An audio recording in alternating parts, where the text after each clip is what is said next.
बिस्मिल्लाहिर्रहमानिर्रहीम। अस्सलाम वालेकुम स्टूडेंट्स। फर्स्ट ईयर बेटा आपके बायोलॉजी के चैप्टर नंबर 11 का लेक्चर नंबर 14 है और आज आपका टॉपिक है साइक्लिक फास्फोरिलेशन। जब ये लफ्ज आ जाए ना फास्फोरिलेशन तो इसका मतलब है formation of ATP. Formation of ATP, formation of ATP कब? During cyclic electron flow. ATP during cyclic electron flow. छोटा सा करके मैंने लिख दिया है तो आपको समझ आ जानी चाहिए कि formation of ATP during cyclic electron flow is called cyclic phosphorylation. और ये साइक्लिक इलेक्ट्रॉन फ्लो क्या है उसको भी आपने आगे मेंशन कर देना है। साइक्लिक इलेक्ट्रॉन फ्लो ये क्या है? If electron passes through only photosystem 1, अगर इलेक्ट्रॉन सिर्फ फोटोसिस्टम 1 से ही पास करें बस, तो इस इलेक्ट्रॉन के फ्लो को आप क्या कहते हो बेटा? Cyclic electron flow.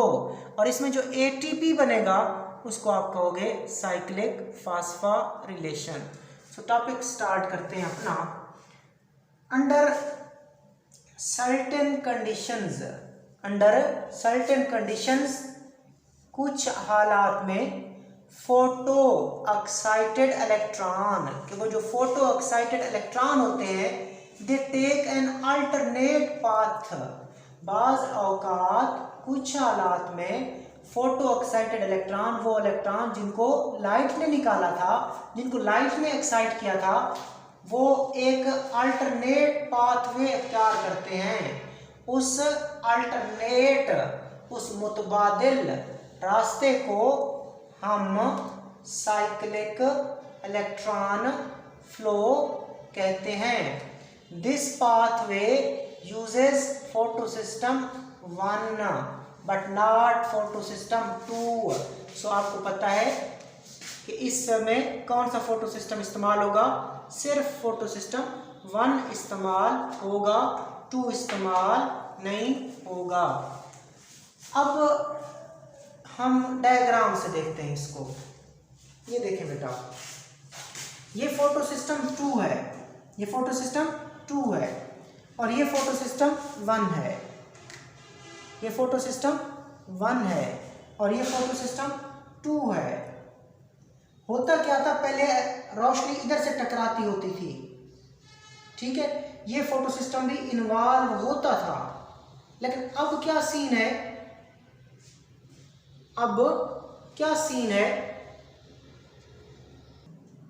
तो बेटा इसमें होता क्या है, नॉर्मली तौर पर ये होता था कि फोटो सिस्टम 2 से लाइट टकराती थी, लेकिन यहाँ पे लाइट नहीं टकरानी फोटो सिस्टम 2 से, इसको इन्वॉल्व नहीं करना। यहाँ से लाइट स्ट्राइक करानी जो कि नहीं दिखाएगी। कौन सा फोटो सिस्टम है? 1 है। और आपको पता है यहाँ पे क्या होता है? P700। फोटो सिस्टम 1 का दूसरा नाम क्या होता है? P700, क्योंकि 700 नैनोमीटर वाली रोशनी जज़ब करता है। तो ये रोशनी, ये फोटोन, ये लाइट टकराएगी कहाँ से? P700 से, और यहाँ से 2 इलेक्ट्रॉन को निकाल देगी। सो ये जो इलेक्ट्रॉन निकलते हैं इनको कहते हैं फोटो एक्साइटेड इलेक्ट्रॉन। इनको कहते हैं फोटो एक्साइटेड इलेक्ट्रॉन। नॉर्मली तौर पर इनका रास्ता ये वाला होता था। नॉर्मली तौर पर फोटो सिस्टम 1 के इलेक्ट्रॉन का रास्ता ये होता था, फेरिडॉक्सन, NADP रिडक्टेज और NADPH बनता था। लेकिन ये जो फोटो एक्साइटेड इलेक्ट्रॉन है बाज़ औक़ात एक अल्टरनेटिव रास्ता इख्तियार करते हैं और इधर आना शुरू कर देते हैं। यहाँ से ये प्राइमरी एक्सेप्टर के पास गए, वहाँ से फेरिडॉक्सन के पास आए, फिर किसके पास पहुँचे? फिर ये साइटोक्रोम कॉम्प्लेक्स के पास पहुँचते हैं। फिर ये तो ये फेरिडॉक्सन से किसके पास पहुँचते हैं? फेरिडॉक्सन से साइटोक्रोम कॉम्प्लेक्स के पास पहुँचते हैं, अल्टरनेट पाथवे। और साइटोक्रोम कॉम्प्लेक्स से किसके पास आएंगे? प्लास्टोसियानिन के पास आएंगे और दोबारा किसके पास आ जाएंगे? फोटो सिस्टम 1 के पास आ जाएंगे। सो लाइट टकराई और किससे टकराई? फोटो सिस्टम 1 के रिएक्शन सेंटर से टकराई और वहाँ के इलेक्ट्रॉन एक्साइट हो गए और प्राइमरी इलेक्ट्रॉन एक्सेप्टर के पास चले गए। अब ये इलेक्ट्रॉन, इनका रास्ता तो ये था लेकिन एक मुतबादिल रास्ता मौजूद होता है। सो ये वाले इलेक्ट्रॉन जो फोटो एक्साइटेड इलेक्ट्रॉन है ये एक मुतबादिल रास्ता इख्तियार करते हैं।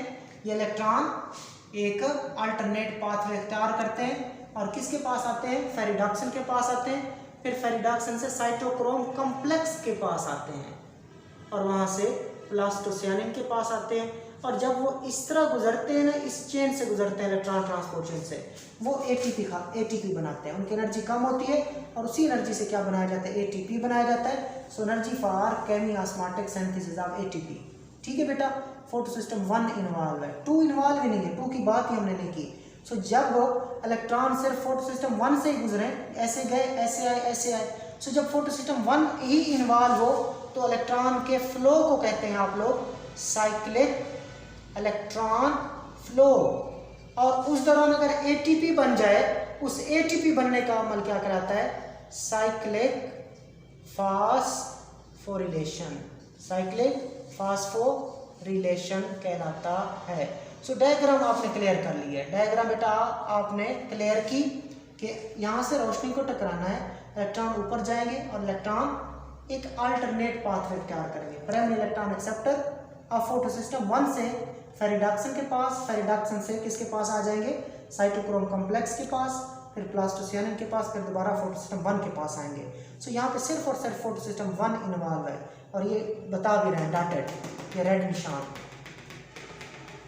कि इसमें सिर्फ कौन इन्वॉल्व है, फोटो सिस्टम 1 इन्वॉल्व है। और इलेक्ट्रॉन का फ्लो क्या कहलाएगा, साइक्लिक इलेक्ट्रॉन फ्लो। और उसमें जो एटीपी बनेगा उस प्रोसेस को आप कहोगे साइक्लिक फास्फोरिलेशन। साइक्लिक फास्फोरिलेशन आज हम डिटेल से देख लेते हैं बेटा।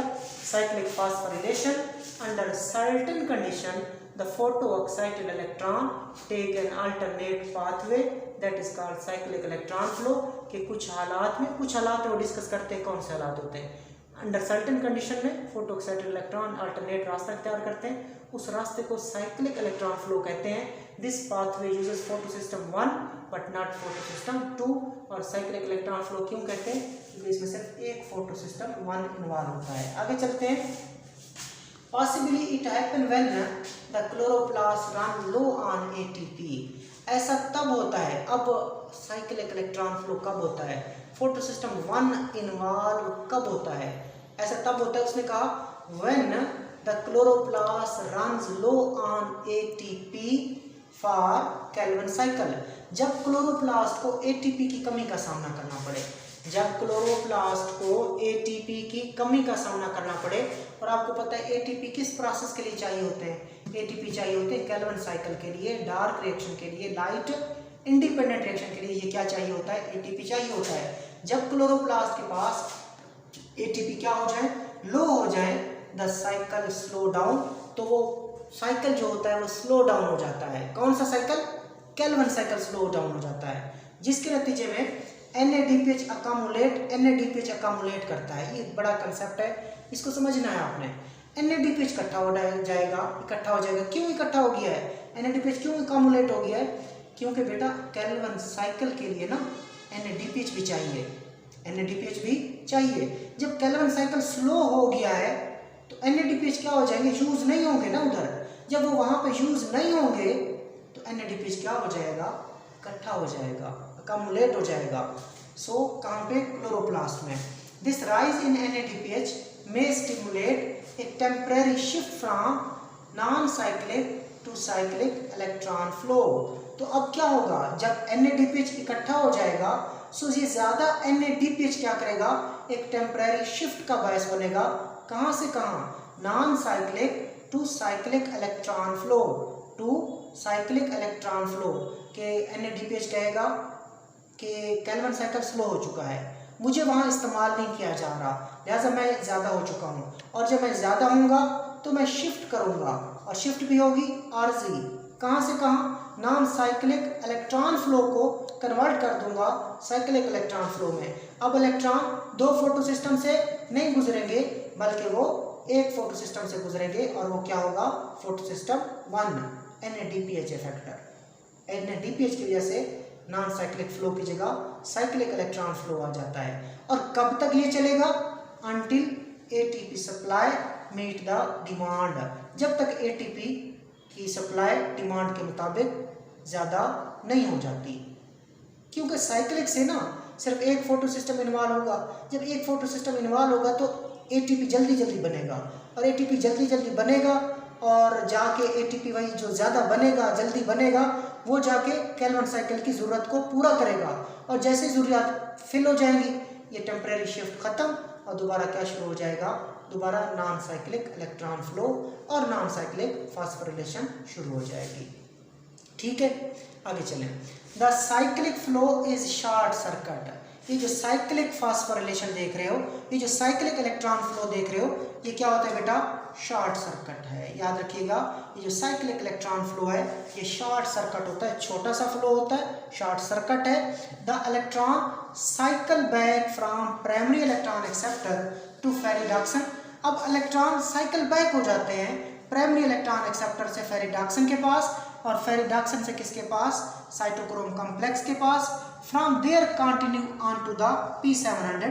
आगे लिखना चाहिए था किसके पास आते हैं, प्लास्टोसियानिन के पास आते हैं, और प्लास्टोसियानिन के बाद कहाँ पे आ जाते हैं, P700 क्लोरोफिल में वापस आ जाते हैं, यानी कि फोटो सिस्टम 1 के पास दोबारा आ जाते हैं। ATP is generated by the coupling of electron transport chain. जब इलेक्ट्रॉन ट्रांसपोर्ट चेन में इलेक्ट्रॉन नीचे आते हैं तो क्या पैदा होता है, ATP पैदा होता है। किस अमल से पैदा होता है, केमियोस्मोसिस। कल हम इस केमियोस्मोसिस के प्रोसेस को भी बेटा डिटेल से देखेंगे नेक्स्ट लेक्चर में हम। सो आपने ये टॉपिक देखा साइक्लिक इलेक्ट्रॉन फ्लो। ये आपने अभी कहा था, आपने कहा था, मैं यहाँ से समझा देता तो फिर रीड कर लेंगे बेटा। सर्टेन कंडीशंस के अंदर, कुछ कंडीशंस के अंदर जो हालात होते हैं, अंडर सर्टेन कंडीशन, ये जो फोटो एक्साइटेड इलेक्ट्रॉन है ये जाना इन्होंने इधर था क्योंकि फोटो सिस्टम 1 है, इन्होंने इधर जाना होता है, लेकिन सर्टेन कंडीशन में ये फोटो एक्साइटेड इलेक्ट्रॉन एक अल्टरनेट रास्ता इख्तियार कर लेते हैं। अब इस अल्टरनेट रास्ते को हम कहते हैं साइक्लिक इलेक्ट्रॉन फ्लो, और इसमें सिर्फ कौन इन्वॉल्व है, फोटो सिस्टम 1 इन्वॉल्व है, कौन इन्वॉल्व नहीं है, 2 इन्वॉल्व नहीं है। ऐसा हुआ क्यों है, उसने कहा कि जब ये देखें एटीपी कम हो गए, एटीपी क्या हो गया, कम हो गया, किसके लिए, केल्विन साइकिल के लिए, क्योंकि एटीपी ने भी कहाँ यूज होना था, केल्विन साइकिल में यूज होना था, और इस NADPH ने भी कहाँ यूज होना था, केल्विन साइकिल में यूज होना था। केल्विन साइकिल को डार्क रिएक्शन भी कहते हैं, केल्विन साइकिल को डार्क रिएक्शन भी कहते हैं। वहां पे इन दोनों चीजों में जाके कार्बन डाइऑक्साइड को क्या करना था, रिड्यूस, और क्या बननी थी, शुगर बननी थी बेटा। तो अब क्या हुआ, केल्विन साइकिल के लिए एटीपी कम पड़ गया, केल्विन साइकिल के लिए एटीपी क्या पड़ गए, कम, तो केल्विन साइकिल हो गया स्लो। केल्विन साइकिल को एटीपी कम मिलने लगे किसी न किसी वजह से, तो केल्विन साइकिल क्या हो गया, स्लो। जब केल्विन साइकिल स्लो हो गया तो NADPH की जरूरत भी कम हो गई, NADPH की जरूरत भी कम होगी, वो भी कम इस्तेमाल होने लगे। जब NADPH कम इस्तेमाल होने लगे तो NADPH बढ़ना शुरू हो गए, NADPH बढ़ना शुरू हो गए, और जब NADPH ज़्यादा हो जाते हैं तो वो इधर आके एक टेम्परेरी शिफ्ट करते हैं, साइक्लिक नॉन साइक्लिक फास्फोरिलेशन की जगह, नॉन साइक्लिक इलेक्ट्रॉन फ्लो की जगह वो एक आर्जी शिफ्ट करते हैं और क्या कर लेते हैं, एक साइक्लिक इलेक्ट्रॉन फ्लो कराते हैं। और उसमें होता क्या है कि इलेक्ट्रॉन फोटो सिस्टम 1 से निकलेंगे, प्राइमरी इलेक्ट्रॉन एक्सेप्टर के पास जाएंगे, और वहाँ से अल्टरनेट रास्ता इख्तियार करके फेरिडॉक्सिन के पास, फिर साइटोक्रोम कॉम्प्लेक्स के पास, फिर प्लास्टोसियानिन के पास, फिर दोबारा P700 के क्लोरोफिल के पास दोबारा आ जाएंगे। इस फ्लो को नॉन साइक्लिक इलेक्ट्रॉन फ्लो कहते हैं, और इसमें जो एटीपी बनता है उसको कहते हैं उसको कहते हैं फ्लो को साइक्लिक इलेक्ट्रॉन फ्लो, और एटीपी बनने को साइक्लिक फास्फोरिलेशन। और एटीपी जिस अमल से बनता है वो क्या होती है बेटा, केमियोस्मोसिस। जस्ट रीड कर लें दोबारा। Under certain condition the photo excited electron take an alternate pathway, their pathway is called cyclic electron flow. This path uses photosystem 1 only but not photosystem 2. Possibly it happen, अब कब होता है ये अमल, possibly it happen when the chloroplast run low on ATP for Kelvin cycle। जब chloroplast में Calvin cycle के ATP की कमी हो जाए, the cycle slow down, तो केल्विन साइकिल स्लो हो जाएगा और NADPH यूज नहीं होंगे, so NADPH will accumulate in the chloroplast, the rise in the NADPH, अब ज्यादा NADPH क्या करेंगे, may stimulate a temporary shift from non-cyclic to cyclic electron flow कब तक चलेगा ये अमल? until ATP supply meet the demand of Calvin cycle, जब तक कैल्विन साइकिल की डिमांड को ATP पूरा नहीं करेगा ये साइकिल चलता रहेगा। The cyclic flow is short circuit, ये छोटा सा रास्ता होता है, बड़ी जल्दी जल्दी ATP प्रोड्यूस करके कैल्विन साइकिल को देता है। The electron cycle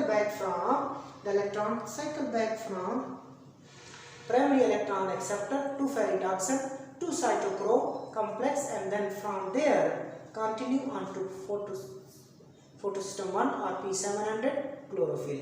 ATP is generated by the coupling of electron transport chain by chemiosmosis. So this was your topic. It is an important topic and this was cyclic phosphorylation. Allah Hafiz.